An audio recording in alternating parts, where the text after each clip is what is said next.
Cittadini e amministratori in piazza a Polistena per difendere il diritto alla salute e chiesto il rilancio dell'ospedale Spock, punto di riferimento per il territorio. Squarciate le gomme dell'auto del segretario comunale di Cassano allo Ionio, l'episodio mentre era in corso il consiglio comunale straordinario sul rischio commissariamento. Errori giudiziari, maglia nera per la Calabria nella regione, record di indennizi, Catanzaro al primo posto della classifica redatta dal Ministero dell'Economia. Commissione d'accesso a Siderno, il sindaco Fuda in una conferenza stampa critica la gestione dei commissari che hanno gestito il comune prima della sua elezione. Il mistero dei fusti ritrovati a Sorianello nel Vibonese, non ci sarebbero pericoli per la salute, la procura ha aperto un'inchiesta. Sopralluogo della CGIL nell'area industriale di Lamezia Terme, territorio dalle grandi potenzialità per il sindacato ma carente di servizi. Il reinserimento sociale delle persone in difficoltà presentato a Cosenza, un progetto promosso da una rete di associazioni e il municipio Bruzio. Buonasera dalla redazione del TG10. Dunque massiccia l'adesione di cittadini e amministratori alla manifestazione per difendere il diritto alla salute a Polistena, ha chiesto il potenziamento dell'ospedale Spock. Quella di oggi è stata una grande manifestazione partecipata e sentita dalla popolazione per la difesa del diritto alla salute dei cittadini, per il rilancio della sanità pubblica e dell'ospedale Spock di Polistena. Un sabato di festa per la presenza massiccia di sindaci della Piana e non solo, presente anche l'amministratore Dora Mauro di Rossano, di associazioni, di cittadini, ma è stato anche un sabato di denuncia verso una problematica, quella della sanità, che ormai è un'emergenza di un intero territorio, non solo pianigiano, ma che tocca un'intera regione. Corteo e manifestazione voluta con forza dal sindaco di Polistena Michele Tripodi, che con intelligenza, senza fondi regionali e nazionali, è riuscito a portare a termine la costruzione della pista di elisoccorso, costruita in tempi record e inaugurata questa mattina prima della partenza del corteo, che si è concluso nella centralissima Piazza della Repubblica di Polistena con tante testimonianze. È un momento che dà forza anche al nostro ospedale, alla sanità pubblica del nostro territorio, in quanto avere un elisoccorso attaccato all'ospedale accorcia anche i tempi per un eventuale trasporto di una persona che ha bisogno. Un messaggio che viene lanciato alla Regione e anche al Ministero della Salute. Polistena rivendica i propri diritti, ma non solo Polistena, ribadisco io, tutti i cittadini che popolano questo territorio, dopo essere anche, lo possiamo dire, stati avvelenati, perché ciò che emerge dalle inchieste giudiziarie e dai dossier desecretati ci consegna un quadro allucinante anche di deposito di rifiuti tossici nella nostra regione, e quindi credo che abbiamo il diritto di avere una sanità adeguata. Noi intanto dobbiamo garantire la normalità, ma alla normalità si aggiunge anche un evento eccezionale che riguarda la salute delle persone, che non può essere ignorato né da Scura né dal governatore Oliverio. Squarciate le gomme dell'auto del segretario comunale di Cassano allo Ionio, un episodio che si è verificato proprio mentre era in corso la seduta straordinaria del Consiglio Comunale per discutere del rischio commissariamento. Il clima è assai pesante in queste ore a Cassano allo Ionio, mentre era in corso la seduta straordinaria del Consiglio Comunale per discutere del lavoro della Commissione d'accesso agli atti. Qualcuno ha squarciato le gomme dell'auto del segretario comunale. Un atto intimidatorio, le indagini sono in corso. Intanto il sindaco Papasso non nasconde la sua preoccupazione. Ha sottolineato che il vile gesto risulta essere ancora più grave poiché è stato effettuato durante una seduta di Consiglio Comunale straordinaria voluta proprio per spiegare ciò che sta accadendo a Cassano in queste ore. Il primo cittadino, tra l'altro, nel corso della seduta aveva dichiarato di temere per sé, per i suoi familiari e per i suoi collaboratori. Parole forti, pesanti, e ciò che è accaduto proprio durante una civica assise è segno tangibile, fanno sapere dall'amministrazione comunale, che i timori del sindaco probabilmente sono fondati. È storia recente, infatti, il susseguirsi di atti intimidatori, messaggi e lettere anonime che sono stati indirizzati al primo cittadino Papasso e ai suoi collaboratori. La preoccupazione è tanta, per questo il sindaco lancia un appello alle forze dell'ordine e alla magistratura, alle quali esprime ancora una volta piena fiducia, per fare piena luce su quanto sta accadendo a Cassano allo Ionio. Errori giudiziari, nuova maglia nera per la Calabria, nella regione il record di indennizi. La Calabria è ancora una volta maglia nera nella classifica che riguarda gli errori giudiziari e che detiene dunque il record di indennizi. Secondo i dati del Ministero dell'Economia diffusi dal portale online errorigiudiziari.com, sono più di 18 milioni e mezzo di euro i risarcimenti che lo Stato ha dovuto versare alle vittime di mala giustizia solo nella prima metà del 2017, da gennaio al 31 maggio. Catanzaro, con poco meno di 4 milioni e mezzo di euro, è al primo posto della top 10 fra le città per cui lo Stato ha speso nel 2016 di più i risarcimenti per ingiusta detenzione. Quello che emerge inoltre dai dati raccolti e riferiti ai primi 5 mesi del 2017 è che Catanzaro ha già superato l'intera somma versata lo scorso anno. Le città che si contendono il triste primato dei risarcimenti sono in gran parte le stesse di sempre. Gli errori hanno riguardato 471 persone e di queste solo 74 sono da riferirsi alla Corte d'Appello di Catanzaro, che detiene il primato negativo. Segue poi Napoli con 63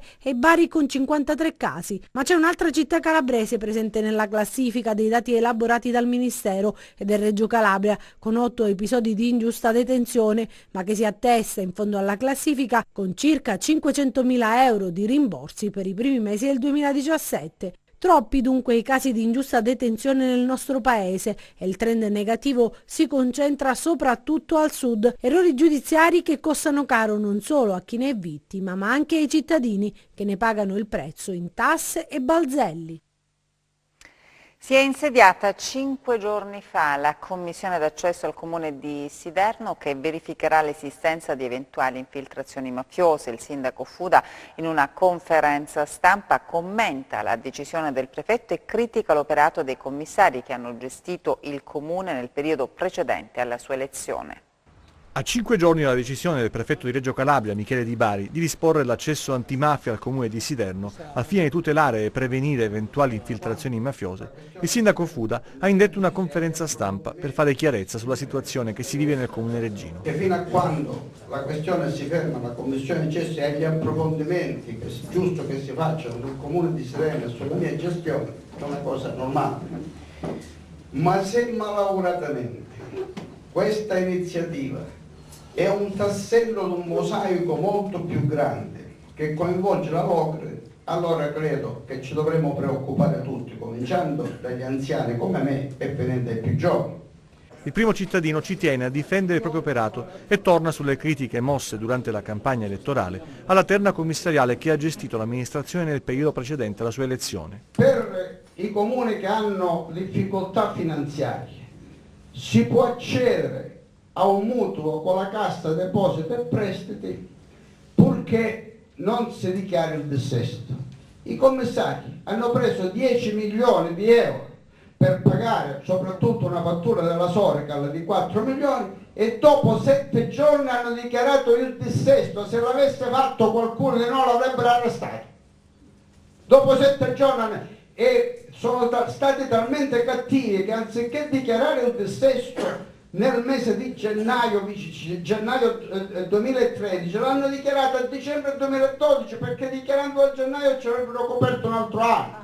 La commissione d'accesso svolgerà la propria attività di indagine per 3 mesi, prorogabili per altri 3, al termine dei quali redigerà una relazione da inviare al prefetto.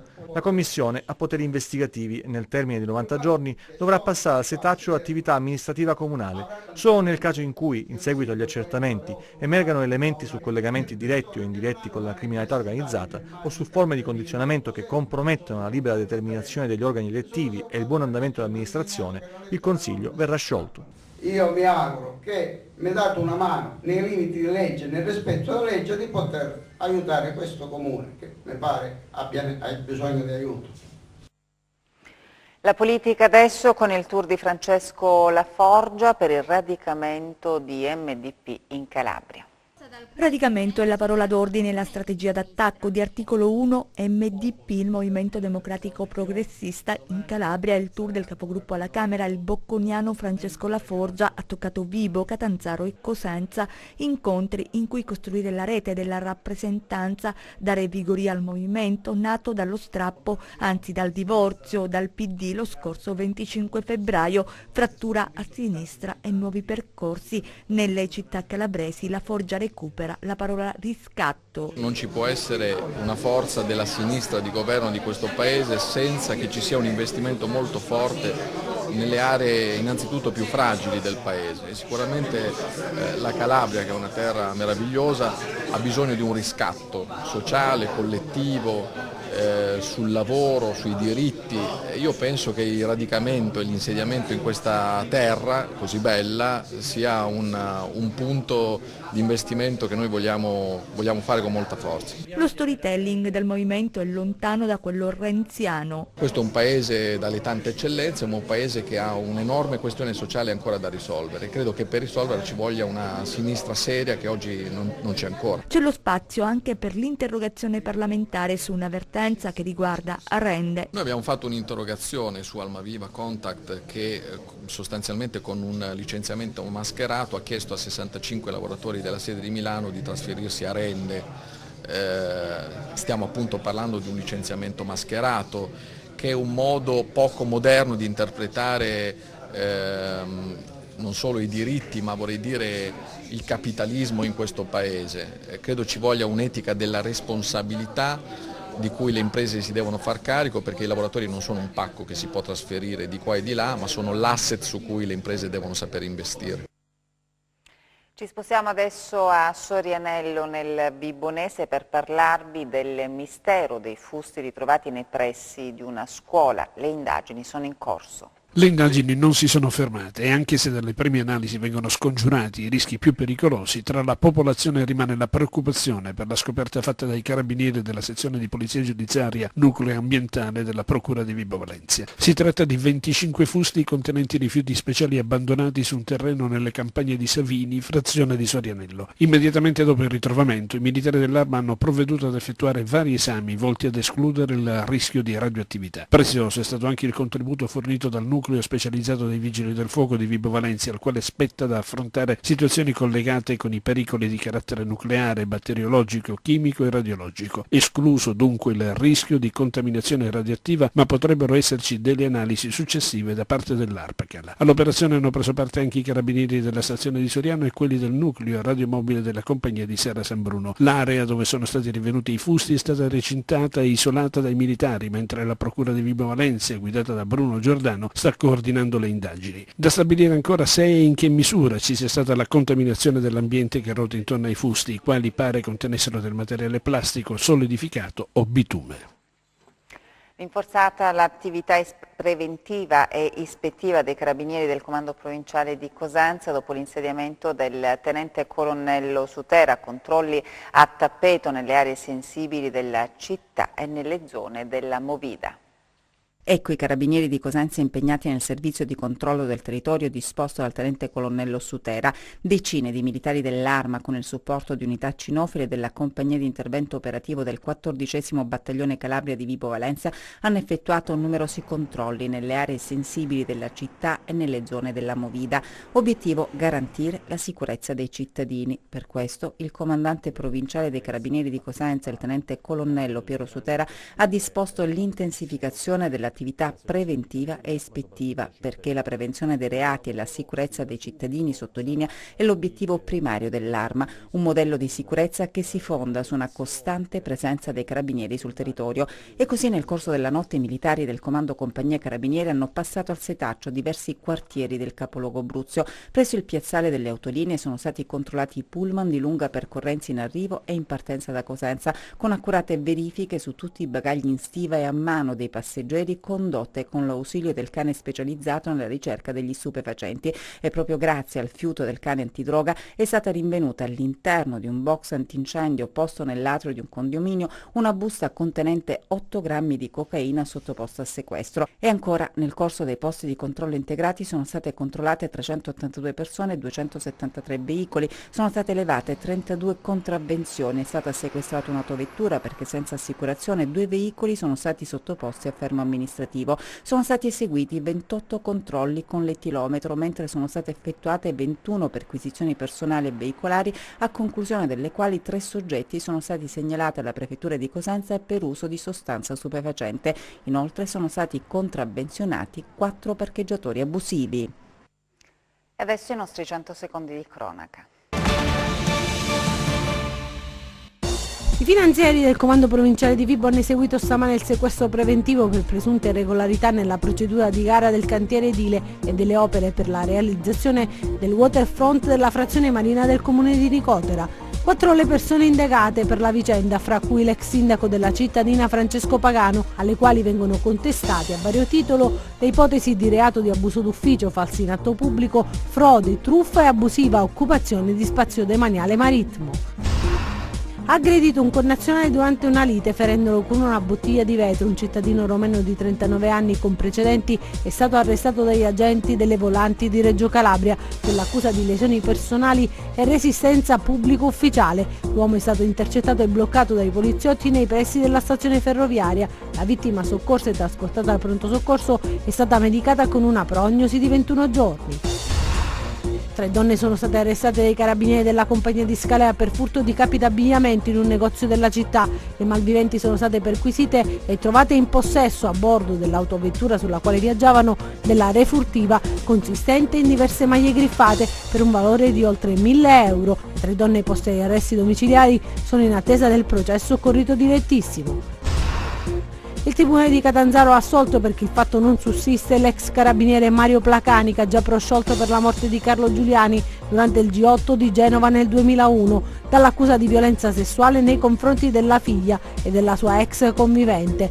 L'ex carabiniere era finito sotto inchiesta nel 2008 dopo la denuncia presentata dalla madre della ragazza, che all'epoca aveva 11 anni. Sopralluogo della CGIL nell'area industriale di Lamezia Terme, territorio dalle grandi potenzialità per il sindacato ma carente di servizi.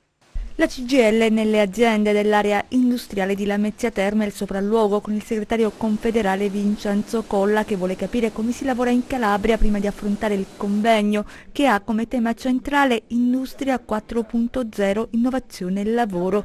Ma in questo territorio dalle grandi potenzialità e dai coraggiosi tentativi il sindacato cosa ha trovato? La sensazione di avere un'area immensa con un potenziale immenso che ha bisogno però di avere un'identità quest'area, avere un sistema e soprattutto avere i servizi che permettono di fare impresa. Faccio un esempio, un'area così deve avere la fibra ottica, deve avere acqua, gas, luce, smaltimento di rifiuti speciali.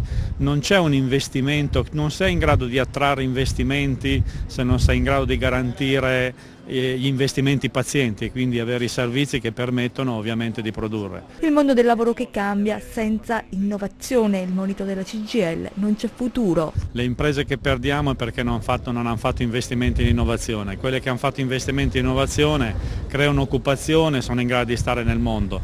Bisogna fare un grande patto innovazione e lavoro. Il Comune di Cosenza ha promosso un progetto che punta a favorire il reinserimento sociale delle persone in difficoltà. Si chiama Avanzo quando Ristorando diventa social maker ed è un importante progetto che ha l'obiettivo di favorire il percorso di reinserimento sociale delle persone in difficoltà. L'amministrazione comunale per il 3° anno consecutivo è partner del progetto Avanzo e per il 3° anno è partner anche del progetto di Ristorando, che è un mirabile esempio di sussidiarietà circolare che vede coinvolta l'amministrazione comunale da un lato, il terzo settore con le associazioni di volontariato e le aziende del territorio.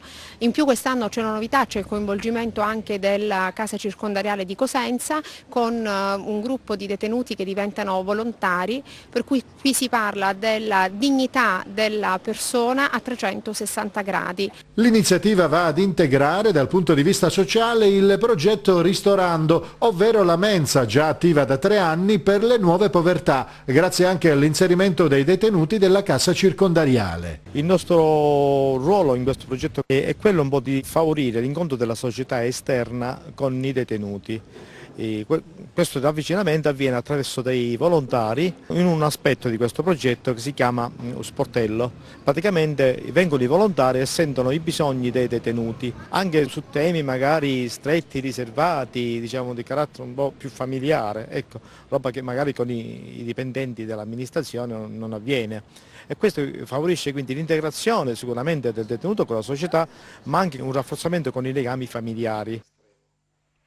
Convegno scientifico a Rende sul ruolo della castagna nella dieta mediterranea e del possibile impiego nel campo oncologico. Sentiamo Anna Franchino.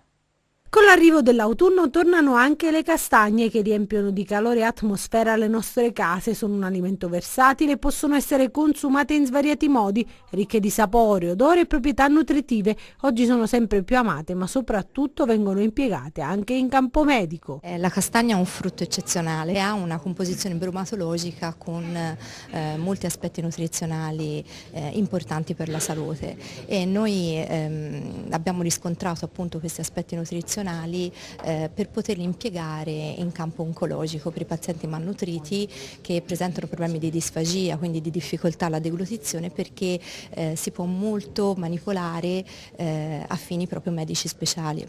A Rende, presso la sede della BCC Mediocrati, esperti provenienti dalla Toscana hanno parlato del ruolo della castagna nella dieta mediterranea e del possibile impiego nel campo oncologico. Si presta molto bene ad essere amalgamata con altri nutrienti e quindi costituire quelli che noi diciamo dei nutrienti a densità particolare che molto bene si prestano a malati oncologici. La castagna nella cultura mediterranea è un alimento molto importante, fondamentale ai fini dell'equilibrio della dieta per via dell'acqua contenuta in essa, ma anche delle altre sostanze minerali. È un frutto che offre energia immediatamente utilizzabile, quindi si presta ad essere inserito nell'alimentazione degli sportivi oppure dei bambini o degli anziani, nell'astenia. La castagna è quindi simbolo della vita stessa ed ecco perché bisogna cercare di tutelare e valorizzare un patrimonio unico nel suo genere. L'albero del pane si chiamava una volta, oggi in parte abbandonato, aggredito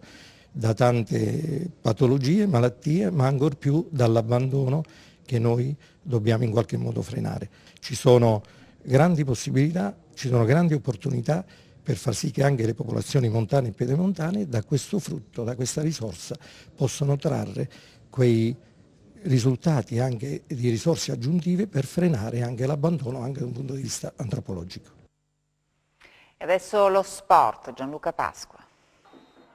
È il Monday Night tra Cosenza e Lecce, la gara più attesa dell'11° turno. Ci tengono i salentini, primi in classifica e vogliosi di staccare la coppia di inseguitrici composta da Catania e Monopoli. Ci tiene il Cosenza, che dopo il successo sul Bisceglie vuole continuare a far punti per tentare di risalire le posizioni di una classifica che non soddisfa nessun rossoblù. 2 giorni a disposizione ancora per il tecnico Braglia per preparare al meglio la sfida del Via del Mare, ore fondamentali per tentare di recuperare gli acciaccati e schierare la miglior formazione possibile. Lo spirito dei lupi è quello descritto da Umberto Saracco, una squadra pronta a lottare su ogni pallone per rendere la vita difficile alla formazione di Liverani. Come ci siamo detti anche nello spogliatoio, questa deve essere una vittoria da cui partire e da andare a difendere a Lecce, perché non vogliamo fare come con la Regina che abbiamo creato entusiasmo e poi 3 giorni dopo ci siamo ritrovati nella stessa situazione di prima. Di fronte i giallorossi, trascinati da Di Piazza e Caturano e ispirati da qualche settimana dalla verve di Costa Ferreira, che presenta il match con il Cosenza e anticipa le insidie della gara. Basta poco, basta un attimo per ritornare a quelli magari di un mese fa che non vincevamo, facciamo fatica a far gol e tutti questi problemi qua, quindi bisogna mantenere una linea dritta e andare avanti per la strada quello che stiamo facendo va benissimo e dobbiamo continuare su questo, ma tanto ci pensa il mister a tenere alta la tensione. Ecco. Adesso le previsioni del tempo.